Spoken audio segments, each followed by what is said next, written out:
espere y el otro me dice que empiece. Es que David dice que empecemos. David me hace así. Ya. Entonces empezamos. Listo, David. ¿Sí? Ok. Bueno, buenas tardes. Listo, ya no tenemos problemas técnicos. Bueno, estimada profesora María José Chávez Gro, estimadas personas docentes que nos acompañan, queridas personas estudiantes, estimada académica visitante Maiki Gorosito, exdirectora ejecutiva del Museo Sitio de la Memoria, ex centro clandestino de, espérense para ponerme los anteojos, de detención, tortura y exterminio de Buenos Aires, Argentina.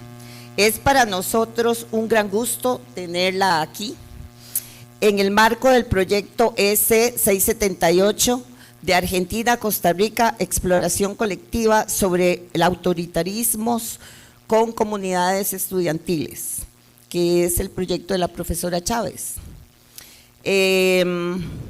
Diría un maestro mío de doctorado, que de Dios goce en este momento, el museólogo Jorge Wassenberg, en el título de uno de sus artículos, él pregunta si los museos hablaran y pone 3 puntos suspensivos y explica cómo en el arte es el lenguaje el que tira del contenido, y siendo yo una persona profesional en lenguaje, viene a mi mente un símil que me lleva a pensar el arte, en este caso, que hoy nos convoca.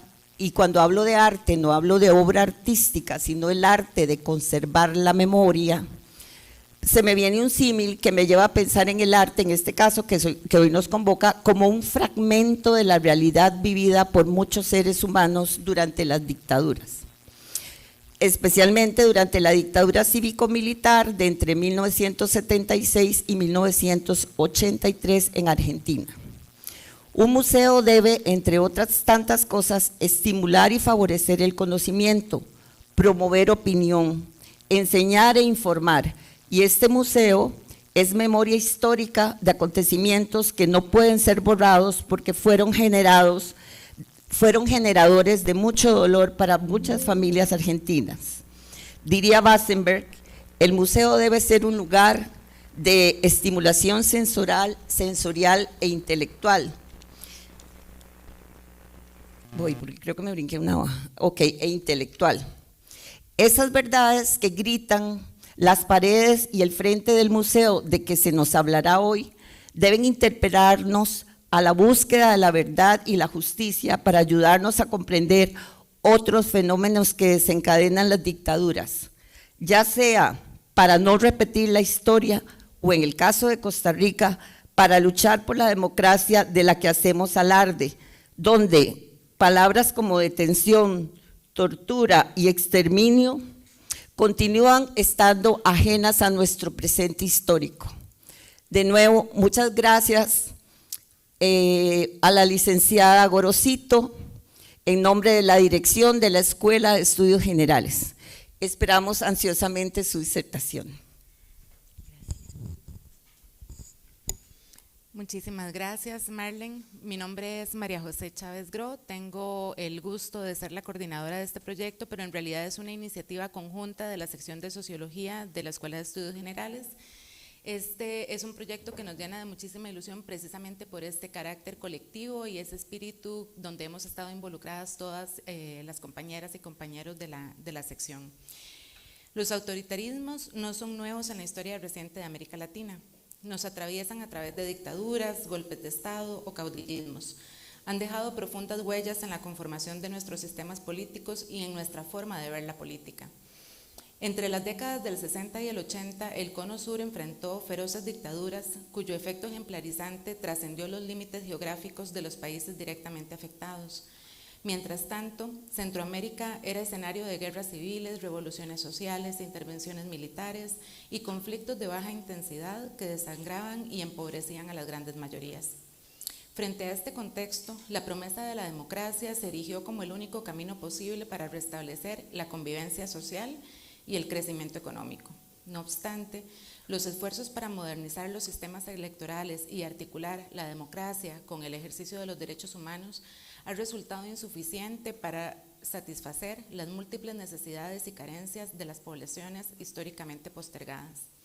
Hoy los autoritarismos vuelven a ser protagonistas en la región, solo que ahora no llegan a través de golpes de Estado o intervenciones militares. Ahora llegan a través de nuestros sistemas electorales y utilizan las deudas de la democracia como motor, alcanzando principalmente a las poblaciones jóvenes, quienes ven sus expectativas y proyectos de vida diluirse entre las fisuras de un sistema que no les está respondiendo. En este contexto, desde la sección de Sociología de la Escuela de Estudios Generales, nos sumamos a la conmemoración del 50 aniversario del golpe de Estado en Argentina, que dio inicio a una de las dictaduras más crueles y perversas de la historia reciente de la región. Y hemos hecho esto con dos objetivos fundamentales.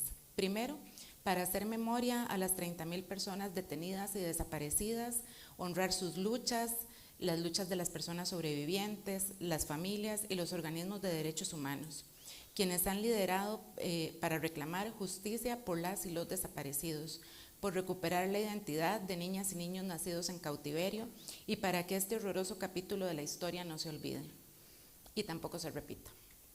Nuestro segundo objetivo es hacer de la memoria una oportunidad para el intercambio, el diálogo, el aprendizaje y la reflexión colectiva, para que juntas y juntos pensemos caminos de transformación y fortalecimiento democrático, para que de forma conjunta respondamos a los desafíos que enfrentamos como ciudadanas y ciudadanos en un país que atraviesa un profundo debilitamiento democrático. Costa Rica no es una burbuja en la geopolítica global. Nada nos exime de enfrentar persecuciones políticas, silenciamientos, miedos. Si permitimos que las diferencias políticas se traduzcan en sospecha, el tejido social se debilita, la desconfianza gana lugar y nuestros vecinos, familiares, compañeros de trabajo se convierten en sospechosos. Dejan de ser un recurso de apoyo para convertirse en nuestros enemigos potenciales. En este contexto, con la visita de la licenciada Gorosito, iniciamos las actividades del proyecto de Argentina a Costa Rica, exploración colectiva sobre el autoritarismo con comunidades estudiantiles de secundarias y universitarias, a partir de las memorias de la última dictadura cívico-militar en Argentina y sus resonancias en las prácticas y discursos presentes en la Costa Rica actual. Ese es un nombre absolutamente sociológico de 5 renglones. En el cual llevaremos adelante una serie de conferencias, talleres, conversatorios y una exposición donde invitamos principalmente a estudiantes de secundaria y la comunidad universitaria. Por ahora, les invitamos a escuchar la conferencia Memoria, Verdad y Justicia en Argentina, el caso del Museo Sitio de Memoria ESMA, Patrimonio Mundial, con nuestra invitada Maiki Gorosito. La licenciada Gorosito fue la directora del Museo Sitio de Memoria ESMA, excentro clandestino de detención, tortura y exterminio, hasta mayo del 2025. Antes de asumir esta función, fue la coordinadora de cooperación internacional de la candidatura del Museo Sitio de Memoria ESMA a la lista de Patrimonio Mundial de la UNESCO, donde lideró el proceso de incorporación del Museo Sitio a la lista y a esa lista y a la del Patrimonio Cultural del Mercosur. Actualmente comparte su experiencia en gestión de políticas públicas de memoria, en conferencias, talleres y espacios de divulgación como este a nivel nacional, regional e internacional, y en diversos artículos y publicaciones sobre patrimonio y memoria, políticas públicas de memoria y gestión de sitios de memoria. También forma parte del Consejo Asesor de Organismos de Derechos Humanos del Museo Sitio de Memoria ESMA a partir del desplazamiento de su cargo como directora ejecutiva. Bienvenida, Maiki, es un gusto para nosotras y nosotros tenerla. Bueno, el gusto es mío, ellas se van a retirar, ahora me dicen. Bueno, qué lástima, me voy a quedar muy sola acá. Bueno, hola a todos, todas y todes. Estoy muy honrada y agradecida, emocionada de estar en esta casa de estudios en vuestro país y con tantos estudiantes en el auditorio, además de los profesores y autoridades, por supuesto. Es una emoción sincera que les quiero transmitir y agradecida por estar acá iniciando este hermoso proyecto que nos acompaña en el marco del Mes de la Memoria y a poquitos días de estar marchando en todas las plazas de la Argentina por el 50 aniversario del golpe de Estado que dio inicio a la última dictadura cívico-militar. Bueno, voy a leer porque es mucho, ¿sí? Y no me quiero olvidar de nada. Entonces, voy a hacer unos agradecimientos más puntuales, especialmente a María José por todos los meses de trabajo compartido y colaborativo, por esta invitación, por hacer posible para mí compartir con estudiantes, graduados, profesores, profesoras, autoridades de vuestra universidad, este encuentro y todos los de esta semana. Gracias por generar esta iniciativa y abrirme las puertas de vuestra universidad para exhibir la muestra Resistencia, Memoria y Justicia en Argentina, la experiencia del Museo Sitio de Memoria ESMA, Patrimonio Mundial, que se inaugura el próximo 24 de marzo en el Centro de Memoria, Paz y Reconciliación de Bogotá y el mes que viene aquí. Gracias a todo el equipo de la Escuela de Estudios Generales, a Catalina, a Dairon, a Gustavo, a Nicole, a Maritza, que me están abrazando afectuosa y generosamente estos días. Bueno, quisiera hablarles de la importancia de los museos, sitios de memoria para la consolidación de nuestras democracias, como símbolo y testimonio, en el caso de Argentina, del terrorismo de Estado basado en la desaparición forzada de personas, pero también como símbolo y testimonio del valor del consenso social como medio para lograr justicia. En este caso en particular, en el caso del Museo Sitio de Memoria ESMA, ex centro clandestino de detención, tortura y exterminio, que tuve la inmensa honra de dirigir hasta que fui desplazada de mis funciones hace unos meses, representa no solo para nuestro país, sino para la región y el mundo, y cómo contribuye a la construcción de una ciudadanía crítica comprometida con la ética del nunca más. El museo también representa una conquista para la institucionalidad de los derechos humanos. Es un ejemplo del camino de construcción de políticas públicas de memoria, verdad y justicia. Pero actualmente, y lamentablemente, la historia del Museo Sitio, sus 10 años de existencia, nos permiten reflexionar sobre los avances, pero también sobre los retrocesos en materia de políticas públicas en este campo. Antes de seguir compartiendo algunas reflexiones con ustedes, quisiera introducirlos en el tema con la proyección de una pieza audiovisual que le pido a los compañeros de técnica que paren en el minuto 6.54 y después seguimos conversando.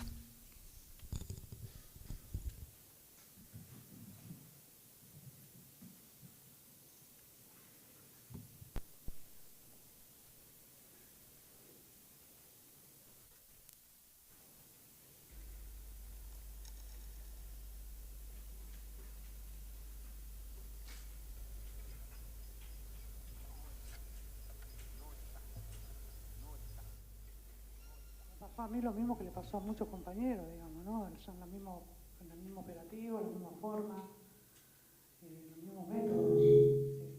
Escuchamos un estruendo, como si fuera un bazucazo, un helicóptero que estaba arriba de la barricada, y bueno, y después de pronto todo se ilumina todo con unos faroles impresionantes que hizo prácticamente de día. Cuando salgo afuera no podía ver a nadie ni precisar nada porque me enfocaron con el farol, o sea que no pude ver más allá de 2 metros, 1 metro. ¿Qué pasó después de que usted sale y le ponen las manos sobre la nuca? ¿Cómo siguió después? Y después me acerca, que después yo lo identifico como el Tigre Acosta, en ese momento no lo conocía, después lo identifico ya también cuando estaba en la EMA. Y yo alcanzaba a escuchar que daban órdenes de revisar toda la casa, escuchaban ruido, o sea, del destruyeron toda la casa. Y después con el tiempo me di cuenta que también rapiñaron mi casa, porque yo no tenía nada que valiera la pena, pero me lo robaron todo.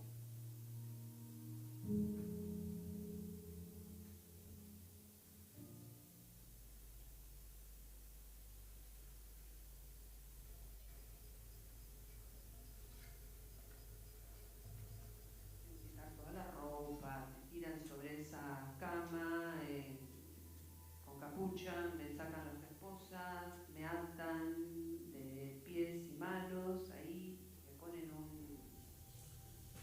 entiendo que un cable porque no lo veía, me enrollan en un dedo del pie que no sé a dónde lo conectarían y comienza la tortura y entonces ahí comienzan a preguntarme por mi militancia de La Plata. Que esto era cierto, pero que a partir de ahí no había militado más. Esto significó que continuó la tortura, como que ya creo que todos sabemos la tortura de la descarga eléctrica en el cuerpo, el agua, el cuerpo que se arquea. Muy difícil de escribir lo que a uno le pasa cuando uno no puede controlar el cuerpo.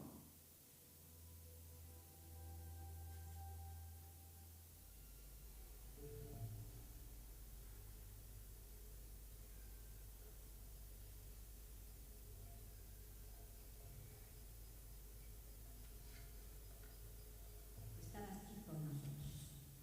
Nosotros no sabemos nada, lo cuidábamos como un hijo, pero de una manera única. Le habían traído al hijo del hermano que según él tenía desaparecido, que andaba, después supimos, más que nada, atrás de Azucena, porque ya tenían planificado el descabezamiento de las madres. ¿Recuerdas con qué nombre, bajo qué nombre se presentaba Ortiz en la plaza? En un momento dado, como él siempre estaba atrás de Azucena, le dijo, ¿no qué haces tanto acá? Haceme el favor, poner en este pedazo de diario, ¿cómo te llamas? Entonces puso Gustavo Niño. Sí, queríamos saber cómo se enteraron que Gustavo Niño era Astiz. Él se fue a Francia y en Francia había una madre que le había llevado 3 hijos. Entonces ella tuvo que ir a hacer un trámite a la embajada francesa y lo vio entrar. Entonces cuando lo vio entrar le dijo, uy, ¿estás acá, Gustavo? Decía que se llamaba Pedro Escudero. De ahí vino la noticia y se hizo la efervescencia con los exilados que estaban en Francia para hacer la averiguación, pero hasta que salió de acá y llegó allá, que no sé cuánto tiempo pasó, nosotros no supimos que él era el traidor y el entregador.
Gracias.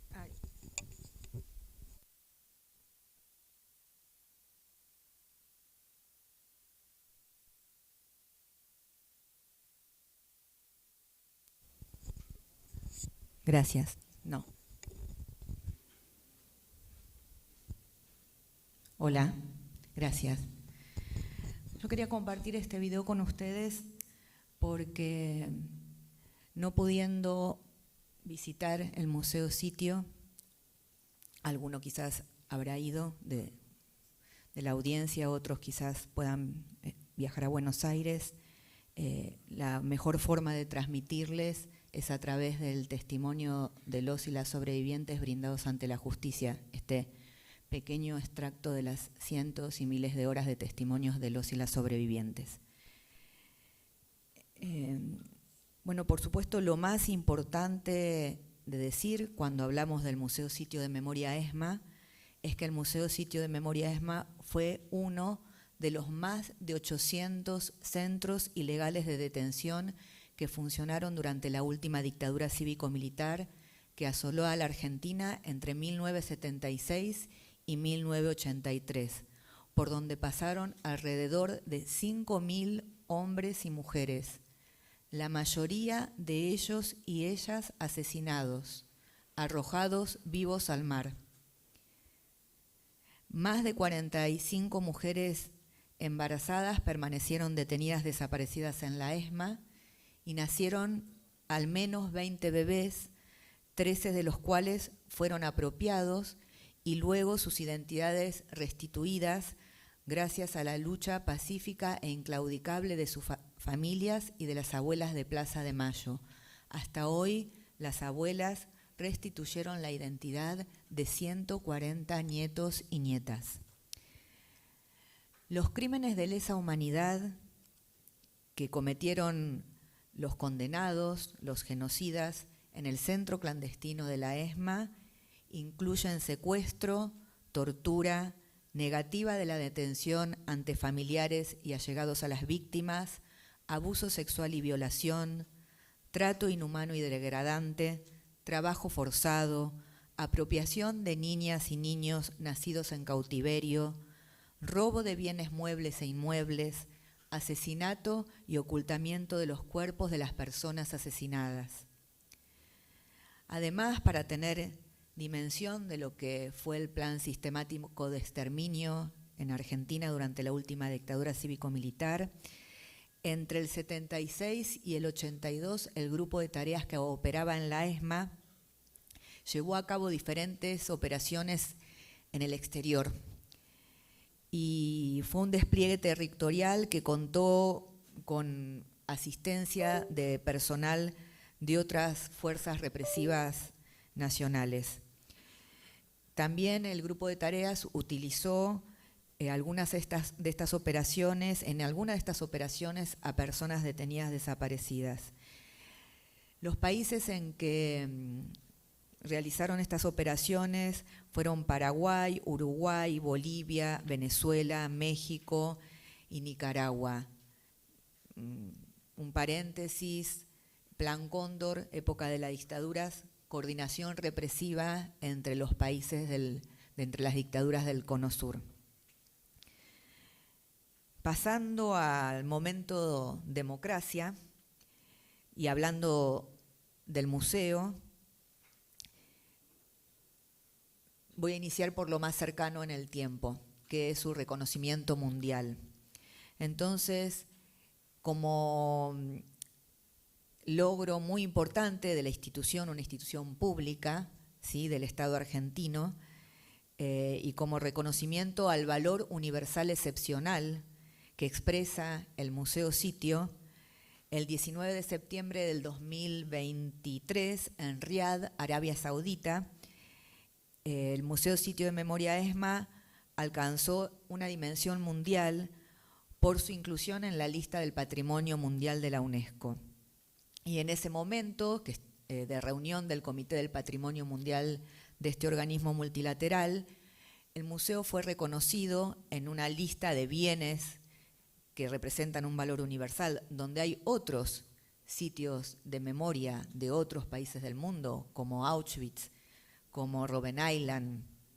El motivo por el que fuimos reconocidos es por ser altamente representativo y estar estrecha y tangiblemente asociado a la represión ilegal, a opositores y disidentes, armados y no armados, ejecutada y coordinada por las dictaduras de América Latina en las décadas de los 70 y los 80, y basada en la desaparición forzada de personas, en un clima de tensiones geopolíticas globales entre visiones opuestas acerca del orden sociopolítico mundial. Es decir, que el Museo Sitio de Memoria ESMA para la UNESCO, es decir, para los Estados miembros de la UNESCO, representa no solo el terrorismo de Estado basado en la desaparición forzada de personas que se ejecutó en Argentina, sino también en toda América Latina en esas décadas. Este reconocimiento se sumó a la condición de prueba judicial que tiene el museo, de monumento histórico nacional y de bien cultural del Mercosur. Estas inscripciones en estas listas que resguardan el patrimonio o que intentan resguardar el patrimonio mundial, en este caso de la memoria, los logramos luego de un extenso y riguroso y complejo trabajo de candidatura e implicó, entre otras acciones, formular un expediente de nominación que les recomiendo leer en la página web del museo antes de que le dan de baja a esos contenidos, donde trabajamos un grupo de profesionales de diferentes disciplinas, un grupo interdisciplinario, y tuvimos que demostrar la integridad y la autenticidad del bien. Del bien, UNESCO le dice la institución que se presenta como candidata a la lista del patrimonio mundial. Integridad quiere decir que estaba en condiciones de demostrar que allí se cometieron los crímenes de lesa humanidad, y autenticidad en el mismo sentido. Respecto de la lista de bienes culturales del Mercosur, organismo de integración subregional, de la que forman parte Argentina, Brasil, Uruguay y Paraguay, Bolivia y otros países asociados, Venezuela creo, todavía en este momento suspendida. Iniciamos un proceso de nominación también riguroso y menos extenso, y presentamos nuestras argumentaciones a los estados partes, y así fue como antes de septiembre del 2023, cuando fue la inscripción en la lista de UNESCO, fuimos inscritos en la lista de bienes culturales del Mercosur. ¿Eso qué quiere decir? Que los estados partes y asociados por consenso consideraron que es una institución y un bien cultural que debe ser preservado y conservado para transmitir a las jóvenes generaciones lo que allí sucedió para que nunca más vuelva a suceder. Y fuimos la primera inscripción, el primer bien vinculado a memorias traumáticas del pasado reciente en nuestra región. Es decir, que fue un antecedente muy importante antes de llegar a ser inscriptos en la lista del Patrimonio Mundial de la UNESCO. Nuestra institución, recién hablando con alguien me corregía, digo, no puedo decir nuestra, no soy más la directora ejecutiva, pero en realidad sí, es nuestra porque es del pueblo argentino, porque está fundada y sus pilares están basados en el consenso, ¿sí? Entonces, el museo es un exponente altamente significativo de múltiples consensos. Tanto desde el 2012, cuando se empezó a pensar el Museo Sitio, hasta su inauguración en el 2015. Vieron que pasaron unos cuantos años desde que se pensó a pensar hasta que se pudo inaugurar. Y en su recorrido de 10 años y de logros regionales e internacionales, ese consenso se fortaleció, porque era una búsqueda, ampliar esos consensos con estas inscripciones. Entonces, en todos estos años nos vinculamos y dialogamos e hicimos conocer al Museo Sitio a muchas instituciones y personas que no lo conocían de otros países, desde instituciones de integración subregional, parlamentos, organizaciones y movimientos sociales, referentes del sector de la cultura, del deporte, cátedras UNESCO, sindicatos, organizaciones feministas y LGBTIQ+. Tuvimos los apoyos unánimes, lo que sería impensado en este momento político de la Argentina, de la Cámara de Senadores, de la Cámara de Diputados, de la Legislatura de la Ciudad Autónoma de Buenos Aires, del Consejo de la Magistratura, de la Red Federal de Derechos Humanos, todas instituciones de representación política conformadas por diferentes pertenencias partidarias e ideológicas. Entonces, si hablamos de la creación del museo, fue una mujer, la expresidenta Cristina Fernández, quien en el 2012 encargó esto para que vean la complejidad que tiene, ¿sí? Y el camino y la trayectoria que implica crear un sitio de memoria, un museo de memoria, un espacio de memoria o un lugar de memoria. En el 2012 la expresidenta Cristina Fernández encargó un proyecto museográfico para el edificio, que en su momento, en el momento de la dictadura, era el casino de oficiales de la Escuela de Mecánica de la Armada. Y tras muchísimos amplios y profundos y difíciles debates, se inauguró en mayo del 2015, estrictamente el 19 de mayo del 2015. Y cuando digo amplios y profundos debates fue porque el equipo de arquitectos, de patrimonialistas, de museólogos, museólogas, de comunicadores que estaban preparando la puesta museográfica, tenían que hacer convocatorias así como esta, ¿sí?, para presentar la puesta. Entonces estaban los organismos de derechos humanos, los y las sobrevivientes del centro clandestino, referentes de los partidos políticos y de todos los sectores, más o menos de los que les fui nombrando recién, a los que les pedimos el apoyo para la candidatura, y se hacían, bueno, comentarios, demostraciones de apoyo y demostraciones de no apoyo. Pero fue tan largo ese proceso y tantas las modificaciones que se le hicieron a la primera idea de puesta museográfica que se alcanzó un amplio consenso para poder inaugurar el Museo Sitio. Y una particularidad del Museo Sitio, que es la que valoró la UNESCO, el Mercosur y los miles de visitantes que supo tener el museo, fue que el guión, o sea, lo que ustedes ven cuando recorren el museo, se basó en la voz de las y los sobrevivientes de sus testimonios brindados ante la justicia. ¿Qué quiere decir? Que no es una interpretación de lo que sucedió, es lo que sucedió contado por los que lo padecieron y pudieron sobrevivir y que la justicia condenó. Y esa era una concepción que mantuvimos hasta hace poco tiempo, que podía ser una capa de protección para que nadie pudiera decir este es un museo de un partido político, no del Estado argentino, no de toda la ciudadanía.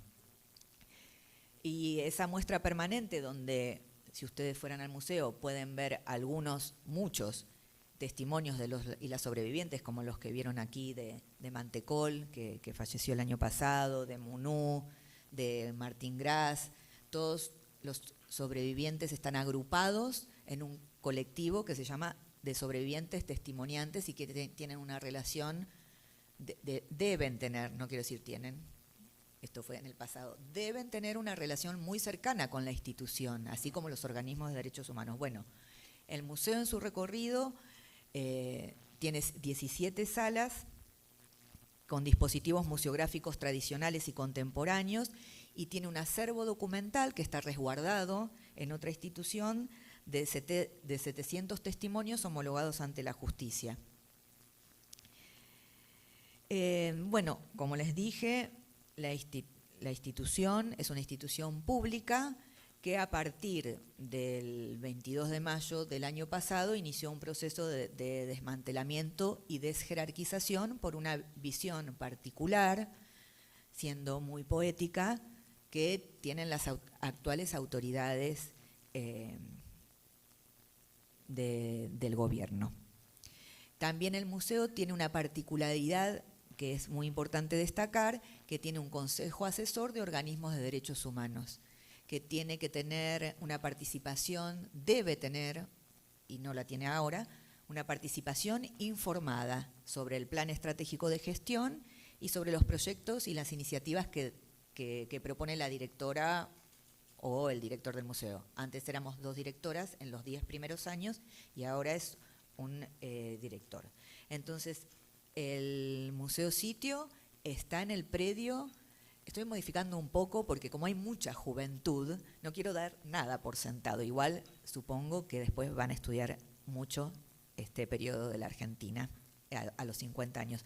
Pero entonces, el museo sitio, ex casino de oficiales, ex centro clandestino, está en un predio que era la Escuela de Mecánica de la Armada, donde estudiaban los oficiales, y ese predio tiene 17 hectáreas, es gigante y tiene 35 edificios, y está en una de las avenidas principales de la Ciudad Autónoma de Buenos Aires. ¿Qué quiere decir? Muchos autos, muchas personas, muchos vecinos y vecinas, y un colegio al lado. No era algo que estaba oculto, estaba en el medio de la ciudad, ¿sí? Para pensar el momento de dictadura cívico-militar. En el 2025, o sea, el año pasado, se cumplieron 40 años del juicio a las juntas, ¿sí? Como muestra de los logros de la democracia. Seguramente habrán visto 1985 y si no la vieron, véanla, porque es una forma muy hermosa de adentrarse en el tema de un gran director argentino que es Santiago Mitre. En ese juicio se condenaron a 5 de los 9 integrantes de las juntas militares por llevar a cabo un plan sistemático de exterminio. El próximo 24 de marzo, el martes, se cumplen 50 años del golpe que dio inicio a la última dictadura cívico-militar.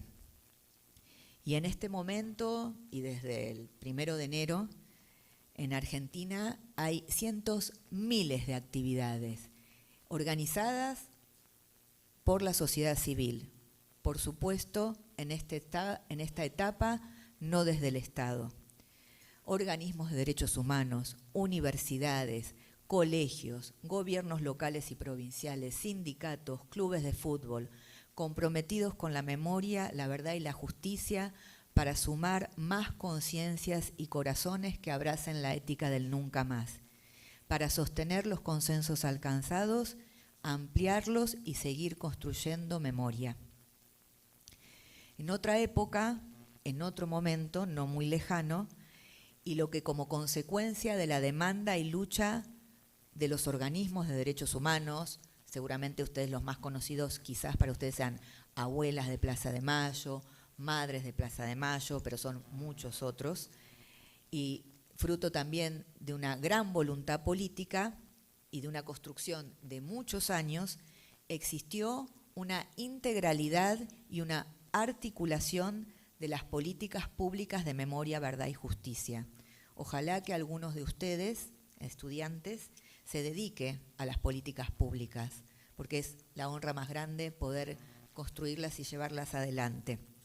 Entonces, en un momento, hasta hace muy poco, contábamos con un trabajo integral entre las agencias del Estado, ¿sí? Los diferentes ministerios y secretarías de Estado. Eso le daba una potencia enorme al trabajo de pedagogía de la memoria, de enseñar y de construir memoria. Y no solo los ministerios tenían programas, sino que había instituciones, existen, pero están en otro momento de existencia, otras instituciones específicas para el trabajo por la memoria. Una es el Banco Nacional de Datos Genéticos, otro la Comisión Nacional por el Derecho a la Identidad, que impulsa la búsqueda de los nietos que se siguen buscando, nietos y nietas que se siguen buscando. También se aprobó una ley de sitios para señalizar los lugares donde se cometieron los crímenes de lesa humanidad. Piensen que había más de 800 centros ilegales de detención durante la dictadura, pero no todos se fueron recuperando y resignificando como lugares de memoria. Y una cosa muy importante, si hablamos de memoria, verdad y justicia, es que en Argentina fueron condenadas 1.208 personas por crímenes de lesa humanidad y actualmente se siguen desarrollando 13 juicios por crímenes de lesa humanidad. Yo les recomiendo muy sinceramente que vean alguna vez un juicio de lesa, les decimos nosotros, los juicios de lesa, y los pueden ver en La Retaguardia, que es un medio comunitario que transmite en vivo los juicios. En otra época no se podían ver los juicios. En el juicio de las juntas, lo que pueden ver en la película 1985, no se transmitían los juicios. Había que conseguir, no lo lográbamos, una entrada, y si no había que leer el diario del juicio. Después se publicaba un material impreso donde esperábamos mucho comprarlo para leerlo.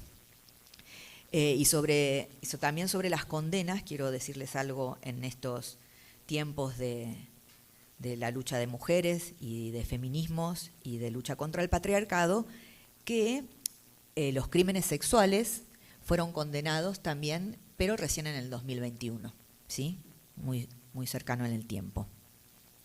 Entonces, cuando hablamos de un museo-sitio de memoria, tenemos que hablar, y hablamos, de políticas públicas, de archivos, de investigación, de voluntad política, de consensos, de pedagogía de la memoria, es decir, de ciencias de la educación, de arquitectura y conservación, del valor de los testimonios de las y los sobrevivientes, de los organismos de derechos humanos, de la justicia, del turismo y la memoria, el patrimonio y la memoria, el arte y la memoria, la comunicación y la mirada en clave regional de estas instituciones y también de la participación.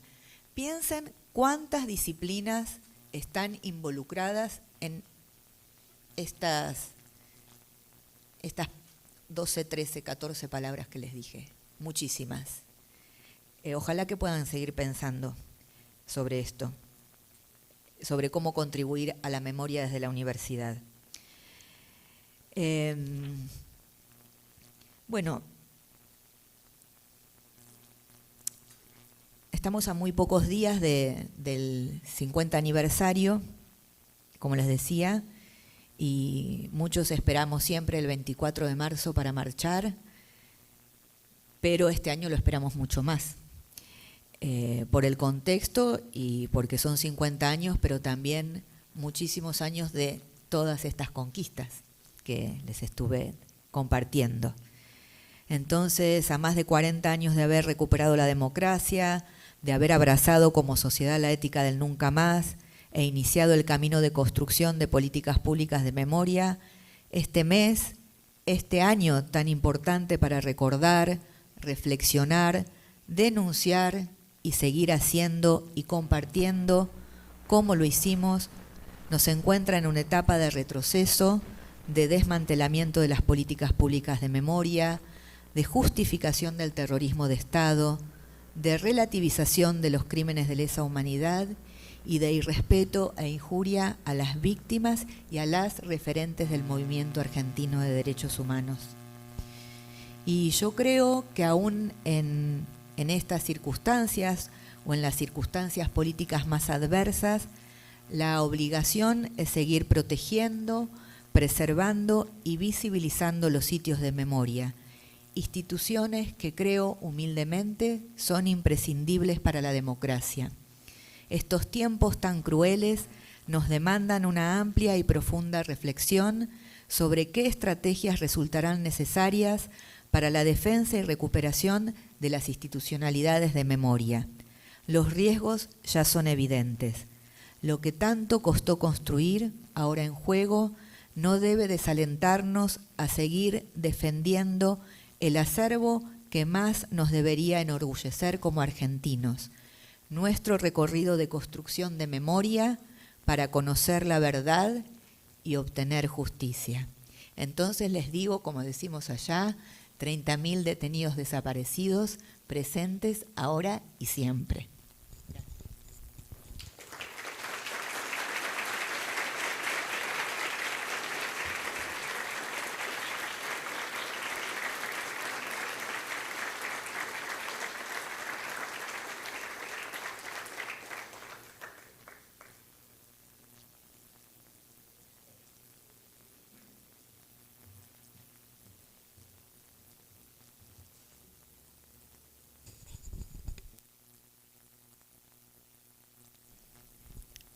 ¿Se escucha? Sí. Ahora abrimos el espacio para ustedes, para conversar, para atender sus dudas, sus consultas. Ujú. También, sí. Sí. Mi nombre es María Peña, yo soy periodista acá de la oficina de prensa de la Universidad de Costa Rica. Para los que ya tenemos cierta... Perdón, María José, alcanzale el... Bueno. Ok. Sí, es que creo que si no por la transmisión. Hola, hola, sí. Vamos de nuevo. Mi nombre es María Peña, soy periodista de la oficina de prensa acá de la Universidad de Costa Rica y soy la periodista que cubre desde hace casi 20 años la Escuela de Estudios Generales. Entonces, yo me especializo precisamente en temas sobre humanismo, sociedad, historia. Y para los que ya tenemos cierta cantidad de años encima, mucho de lo que usted cuenta, nosotros lo vivimos a través de los medios de comunicación en su momento. Y después cuando entramos a la universidad, a través de los libros, acá en la Escuela de Estudios Generales. Me llama mucho la atención, y esta es mi pregunta, ¿por qué enmarcado específicamente en este momento, a los 50 años, de esta última dictadura, ¿por qué enmarcado esta temática ahorita en los jóvenes? ¿Por qué precisamente en los jóvenes? El proyecto que tienen ustedes en la Escuela de Estudios Generales va dirigido a esas poblaciones estudiantiles de secundaria o de universidad, ¿verdad? Que con ellos se está hablando sobre memoria, verdad y justicia. ¿Por qué específicamente a los jóvenes? Hay datos a nivel de América Latina que ahora que estamos teniendo gobiernos de derecha y de extrema derecha, los jóvenes entre 15 y 25 años son los que están más de acuerdo en que la democracia no es tan necesaria y que se requieren estatus más dogmáticos y más casi rayando en esto que usted explicó. Sin embargo, curiosamente, en el caso de Costa Rica, los datos que hay por la América Latina, no son nuestros jóvenes los que están apoyando estos remedios de dictadura. Gracias, María. Tal vez podemos recoger algunas preguntas y luego le damos espacio a Mikey también, si hay algunas cosas también en las que yo pueda complementar. Ahí está el compañero Dairon. ¿Alguien tiene alguna pregunta, algún comentario, algo en lo que quisieran profundizar?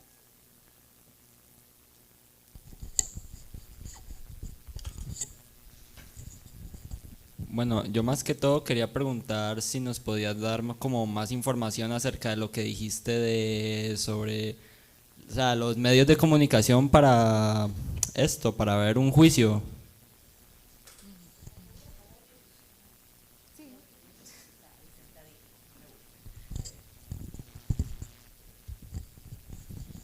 ¿Alguna otra? Mónica, por allá.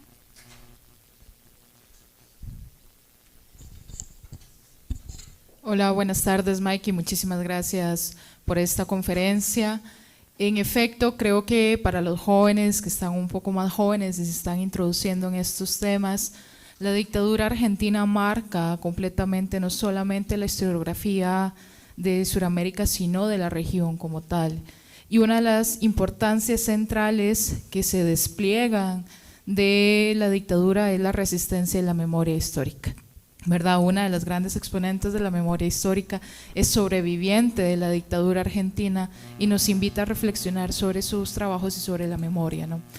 Un poco traer la memoria histórica como un rescate en el marco también del trabajo que hacemos como parte de las humanidades, en los contextos, como bien lo decía María José al inicio, tan convulsos, autoritarios, de miedo y de terror, esa misma política del miedo que uno logra ver, identificar en el marco de las dictaduras de los 70s, 80s, lastimosamente parece que están regresando, quizás no de la misma forma, pero sí se están presentando, ¿no?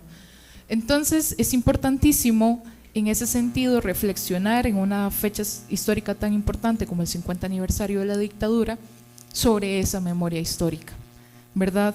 Incluso hacerles ver a los estudiantes que quizás nosotros no hemos tenido un conflicto, una dictadura per se, como la que pasó en América del Sur o como también las que vivieron en Centroamérica en el mismo periodo, pero también hemos tenido acontecimientos importantes que nos acercan a vivencias que pueden homologarse y que nos hacen sentir parte de una estructura o de un complejo sistema que lastimosamente ha afectado a América Latina. Y en ese sistema complejo creo que es importantísimo también reflexionar, ¿no?, el papel de la memoria hoy en día, más allá de los museos, más allá de los libros de historia, más allá de una clase de historia, o en el caso de nosotros una clase de historia de la cultura como la que impartimos varios de los que estamos acá. No, recuerdo hace un par de años que en Buenos Aires estaba en la Plaza de Mayo, pude ver la ronda. Esa emoción se vive, se siente, ¿verdad? Aunque uno no sea hijo, sujeto histórico de ese contexto, estar ahí permeándose de todo el contexto en general, de las madres de la Plaza de Mayo, de las abuelas de la Plaza de Mayo, te hace sentir y te hace reflexionar desde otra perspectiva. Así que creo que es fundamental que los estudiantes que están teniendo sus primeros acercamientos tengan la posibilidad de abrir nuevos canales de conocimiento, de reflexión, y creo que esa es la palabra central, ¿no? Más allá de nutrir a ese conocimiento, nutrirlo desde la parte reflexiva. ¿Hacia dónde camina América Latina? Esto que vimos hace 50 años, ¿cómo se está presentando hoy en día? ¿Qué pasa en Argentina ya? ¿Qué sigue pasando desde hace algunos años? ¿Qué pasa en Centroamérica? ¿Qué pasa en otros países del Cono Sur también en el marco de esto? Así que agradecerte tu presencia acá, ¿verdad? Agradecerle a María José y a los compañeros también de la sección de Sociología, y que pues nos permita también seguir reflexionando en el marco de la resistencia y de la memoria histórica como hito fundamental para el desarrollo de las humanidades y las ciencias sociales. Muchísimas gracias.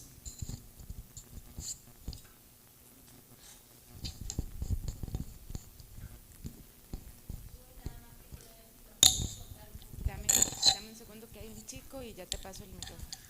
Hola, mi nombre es Eder, gracias por estar aquí. Bueno, mi pregunta es muy directa.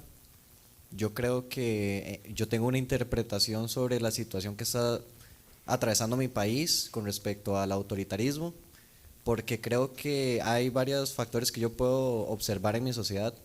Creo que uno de ellos que podría señalar es que hace falta conocimiento histórico y cultura y una identidad con la cual identificarnos.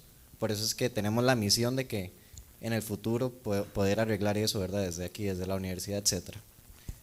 Y usted como ciudadana argentina, ¿usted qué podría rescatar de esa sociedad argentina? Porque es que Argentina volvió a esos patrones, ¿verdad? A escoger eso. ¿Cuáles eran las frustraciones o qué fue lo que faltó en esa sociedad para que en este momento tengamos también de nuevo el auge ahí actual del autoritarismo con este nuevo presidente? Me gustaría saber, para ver si tenemos percepciones o coincidencias, y bueno, así aprender un poco más de la perspectiva de alguien que puede tener una mejor,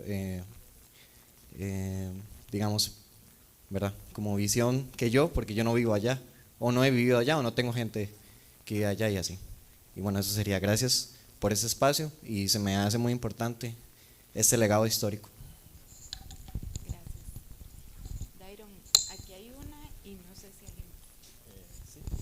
Bueno, yo quería que si nos podés contar un poco más sobre las abuelas, acá,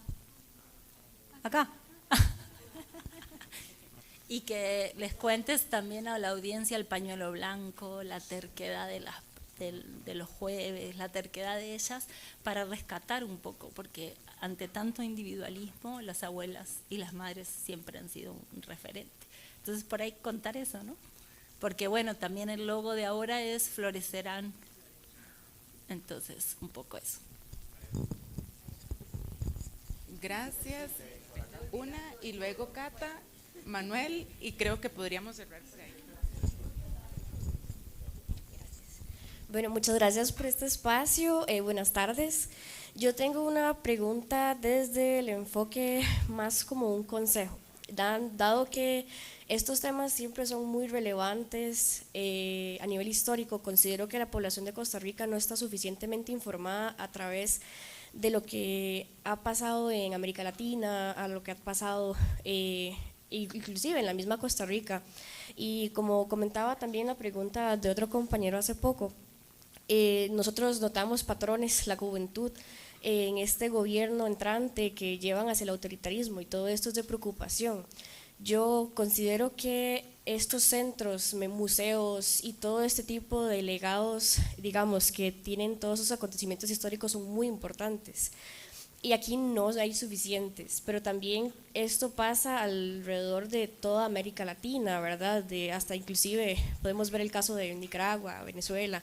Entonces yo más bien lo que quería consultarle como usted como conocedora del tema, ya que ha trabajado en el área, ha observado a lo largo de los pasos de los años, ¿qué podría decirle usted a la población juvenil en toda la América Latina, que es lo más importante en este momento para tomar buenas decisiones políticas, para no recaer? Por ejemplo, hay muchos países que están recayendo de nuevo en estas raíces autoritaristas que nos están llevando a posibles regímenes, ¿verdad?, que sean de terror, que sean de nuevo llenos de crímenes contra la humanidad y demás. Entonces, ¿cuál podría ser un consejo para la población juvenil, principalmente los universitarios y los adolescentes, ¿verdad?, que entran a este nuevo mundo y no están informados, ya que la educación no tiene pues esa eficiencia en informar de esta historia de la que venimos?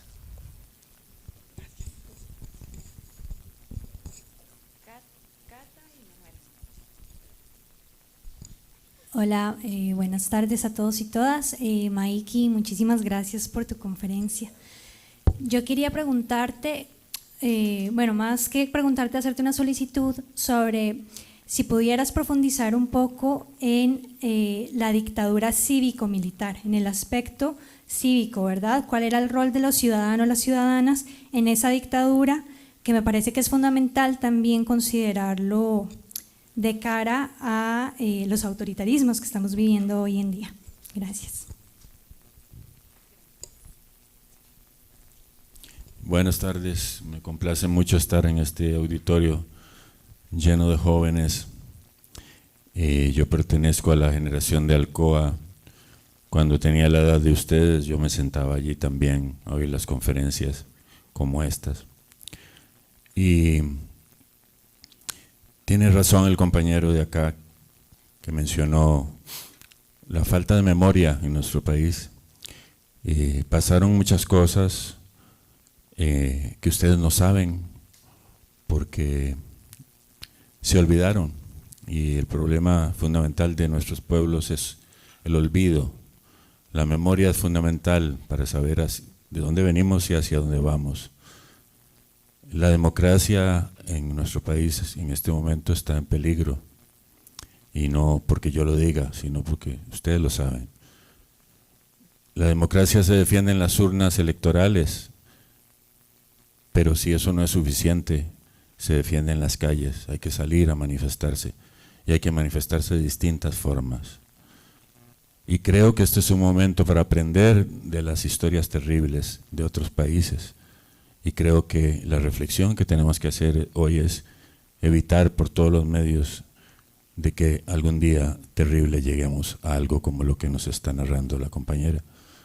Entonces, creo que guarden eso en su memoria personal y recuerden que la memoria colectiva es la que nos defiende de estas amenazas. Tenemos un país que ha sido un país no perfecto, pero un país lindo, habitable, en donde hemos tenido la oportunidad de ir a la universidad pública, de poder estudiar sin mayores costos, de poder aprender cosas importantes para nuestra formación. No quiero quitar más tiempo, era una reflexión para ustedes.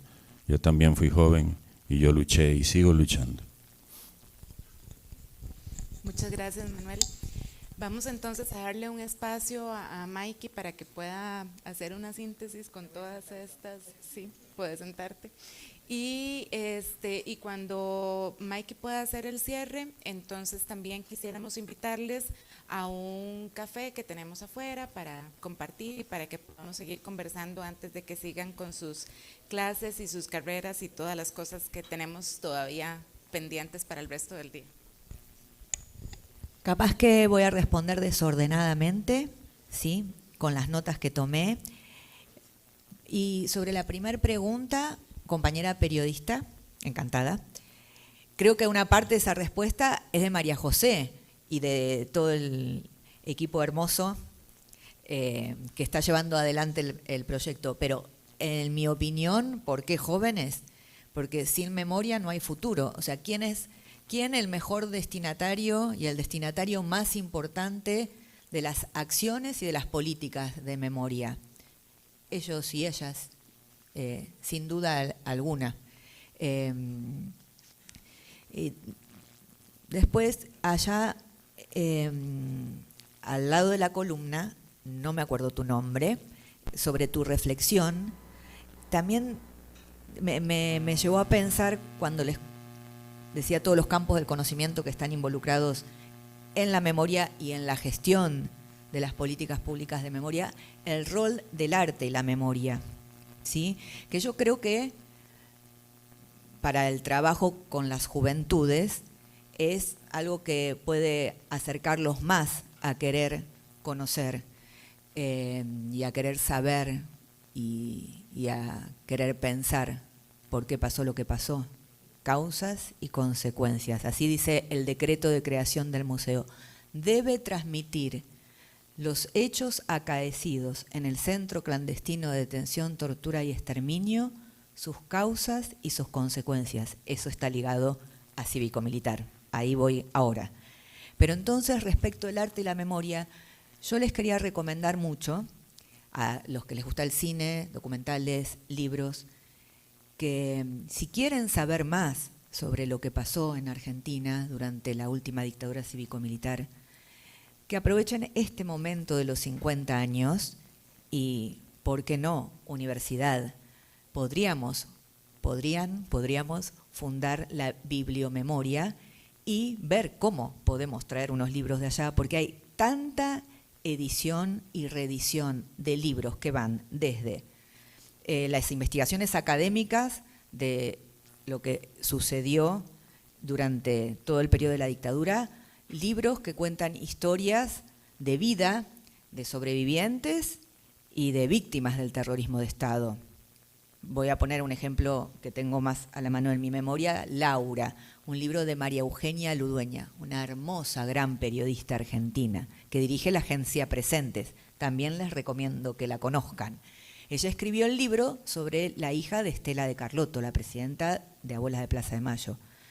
Un libro que ahora vamos a hacer una muestra con unos compañeros que se llama Salvate Vos, de un periodista que se llama Juan Carrá. Esas son historias de vida de familias que fueron eliminadas por el terrorismo de Estado basado en la desaparición forzada de personas. Y libros que reflexionan sobre el presente. Uno que estoy leyendo ahora en el avión, cuando vine, me falta un pedacito nada más, que se llama ¿Qué están haciendo las derechas con los 70s? Entonces, es una reflexión que es imprescindible hacer. Y también que vean muchas películas sobre el tema. Hay mucha producción cinematográfica, conocen 1985, seguramente, pero hay muchísimas más. Yo estoy a disposición para hacer el listado y después las consiguen de alguna manera, las que no están en plataformas, pero les recomiendo mucho que vean Los Rubios, mucho. Y que vean, por ejemplo, en YouTube un documental que se llama La Guardería. Ese documental habla sobre el momento de las militancias de los 70. Ese también es otro capítulo que hay que estudiar, ¿no? Cuando se inicia la represión, pero cómo eran las militancias de los 70. Otro libro muy importante para hablar de las mujeres en momentos del terrorismo de Estado, Putas y guerrilleras, cuando sobrevivientes se animaron a contar lo que les pasó adentro de cuando estuvieron detenidas desaparecidas en los centros clandestinos. Y otro libro muy importante de leer es Skyvan. Skyvan era el avión que se usaba para los vuelos de la muerte.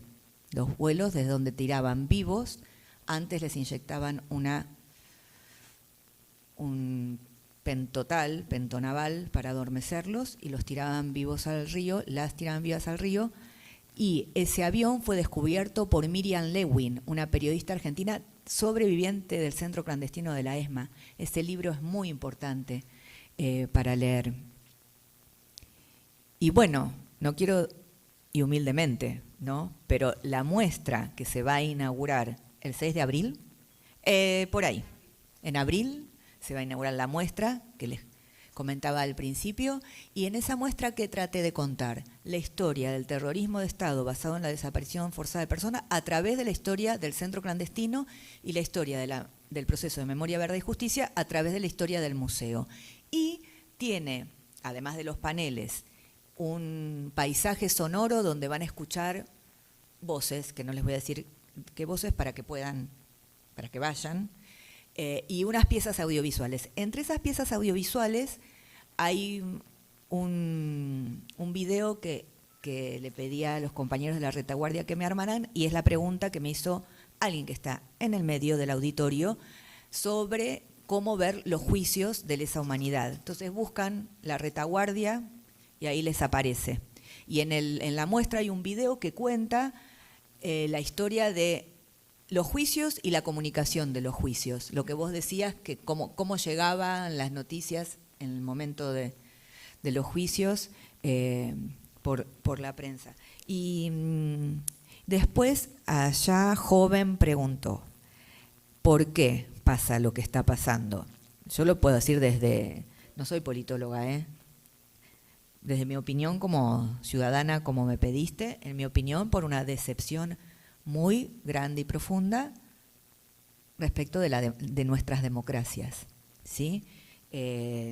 Da para mucho el tema, pero yo creo que uno de los motivos fundamentales es esto. Y otro también que hicimos con nuestros sistemas educativos, con nuestro trabajo en los colegios, en las universidades, qué hicimos, cómo lo hicimos, qué mal hicimos. Alguien me preguntó un consejo, pero esa pregunta es como una bomba. ¿Un consejo? Bueno, yo les diría a cualquier joven que sea crítico, que no naturalice la violencia, que no naturalice la estigmatización al otro, que no naturalice la persecución por una idea, que no naturalice que si uno publica algo en una red social vaya preso, que no naturalice golpes de las fuerzas de seguridad a cualquier colectivo, que quieran estudiar, que quieran saber más, que el tiempo capaz que pasa en una red social, capaz parece muy de vieja este consejo, porque lo soy, que si pasan un rato en una red social mirando alguna pavada que uno quiere ver en algún momento, también vean otras cosas, porque el mundo, si a uno no le gusta el mundo el que vive, la única forma de transformarlo es siendo crítica, consciente y organizándose, porque solo no se va para ningún lado. Y bueno, y solo no se va para ningún lado, voy a responder la pregunta de Catalina y de acá, la compañera que está al lado, sobre abuelas y madres, solas. Imagínense luchar contra una dictadura. Piensen que le digo, plan sistemático de exterminio, ¿sí? De exterminar a la población, de exterminar a quien pensaba diferente, a quien iba a una, no sé cómo se dice acá, una villa miseria, no sé. Ok. Alguien que iba a una iglesia a militar por una convicción religiosa para ayudar a personas que lo necesitaban, alguien que militaba en una organización revolucionaria, alguien que estaba en un partido político, a un músico que escribía una canción, a un escritor que escribía un libro. Un plan de exterminio, pero de exterminio también de robo de bebés, de que nacían en el centro clandestino en las condiciones infrahumanas que las mujeres parieron en los centros clandestinos, y se los robaban, y se los apropiaban, y los criaban los represores. Imagínense todo lo que significa eso en la historia argentina, las consecuencias de la dictadura que persisten, ¿sí?, en muchos aspectos. Entonces, sobre no hacerlo solos, ese, bueno, es el ejemplo de las abuelas y las madres de Plaza de Mayo, porque buscaban a sus hijos y buscaban a los hijos de sus hijos nacidos en los centros clandestinos, de hijos que sabían, de hijas que sabían que estaban embarazadas. Y bueno, y empezaron a juntarse y a ir a la Plaza de Mayo, que es enfrente de la Casa Rosada, la casa de gobierno. Y como les decían, empezaron a juntarse y los policías las asusaban y muévanse, o sea, no pueden estar paradas acá. Entonces empezaron a dar vueltas, así hay un obelisco ahí, empezaron a dar vueltas y después, para identificarse, se pusieron en su cabeza como pañuelo los pañales de sus hijos, pañales que, bueno, ustedes obviamente no conocen, pero antes eran de tela. Entonces eran blancos y se los pusieron como pañuelos. Y quiero recomendarles mucho que vean la película Norita. Ya está en las plataformas. La película Norita cuenta la dictadura, pero cuenta la lucha pacífica e inclaudicable. 2 palabras que son fundamentales cuando pensamos a los organismos de derechos humanos. Nunca la venganza, siempre la justicia. Ni olvido y ni perdón, justicia. Entonces, las madres y las abuelas, vuelvo a la película, me fui. Norita. Norita cuenta la vida de Nora Cortiñas, una madre de Plaza de Mayo, y a través de su historia cuenta la historia de la dictadura y también su participación activa en las causas contemporáneas, ¿no? En las luchas de las jóvenes, de la marea feminista, de la lucha por la aprobación del aborto legal, seguro y gratuito en Argentina. Entonces les recomiendo mucho que la vean. La hicieron 2 hermosas personas, Francisco y Andrea. Así que cívico-militar. Bueno, desde que empezaron a planear el golpe, había un apoyo de sectores empresariales, sectores eclesiásticos, sectores de los partidos políticos. Digo sectores, porque también todos esos sectores, no los empresariales, sí los trabajadores, estuvieron detenidos desaparecidos. Piensen que la edad promedio de los desaparecidos y las desaparecidas era la que tienen ustedes, ¿sí? Entonces, había complicidad en esa proyección del golpe de muchos sectores de la sociedad civil y después, bueno, colaboración, porque ya hubo juicios y están en juicio jefes de empresas que marcaban a los trabajadores y trabajadoras que eran delegados gremiales o que eran marcables para la dictadura y entregaban las listas a la Junta Militar y bueno, se desaparecía. Bueno, hubo empresas que tuvieron centros clandestinos adentro de las empresas. Parte de la iglesia también. Bueno, había curas adentro de los centros clandestinos. Pero digo, sectores, ¿sí? Sectores. Y de la clase política también. Algún partido, bueno, se congratuló, algún partido político, digo, se congratuló del golpe. Y después, durante lo que ellos denominaban proceso de reorganización nacional, iban a reorganizar el país, exterminando a parte importante de la población. 30.000, pero decimos que son más, porque nunca, o sea, se siguen sabiendo cosas, ¿no? Como ven en los juicios, se siguen desarrollando y se siguen testimoniando y además se siguen encontrando nietos, así que se siguen sabiendo cosas a pesar del paso de los años. Y después, bueno, las universidades, por ejemplo, ¿no? El rol de los rectores que ponía la Junta Militar, la cantidad de estudiantes desaparecidos, estudiantes de secundarios, bueno, pueden ver La Noche de los Lápices también, que es la historia de un grupo de estudiantes secundarios desaparecidos y desaparecidas. Bueno, creo que me explayé demasiado, como suele suceder, pero antes de que terminemos les quiero agradecer de corazón y pedirles que quieran saber más, porque el pasado en estos momentos del mundo está muy ligado al presente. Entonces, nada, que quiero abrazarlos virtualmente, abrazarles, siempre es una esperanza estar con jóvenes. y con estos profesores maravillosos que tienen. Así que, y cuando vayan a Buenos Aires, aunque el Museo Sitio está queriendo ser por las autoridades diferente, vayan, y si van y necesitan algo, me preguntan, maikigorosito@gmail.com. Me escriben y yo les contesto.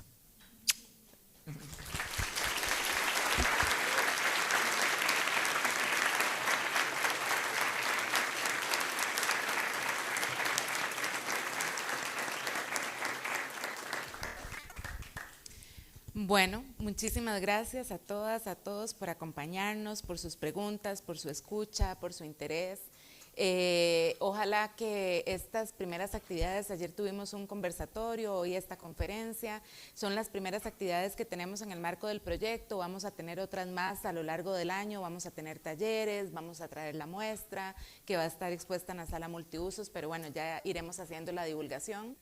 Pero bueno, la idea es que estas actividades sobre todo nos dejen preguntas, precisamente esto que estamos haciendo sobre qué podemos aprender, qué interrogantes nos deja la historia reciente de Argentina sobre lo que estamos viendo hoy en Costa Rica. ¿Tiene algo que ver? ¿No tiene nada que ver? En verdad aquí no hay respuestas cerradas, sino reflexiones que esperamos que podamos hacer de manera conjunta, porque bien de manera conjunta tenemos que ver qué hacemos, ¿verdad? Entonces, invitarles por favor a un cafecito, a un refresco, a poder conversar unos minutos antes de seguir con el trajín académico de la tarde. Muchísimas gracias.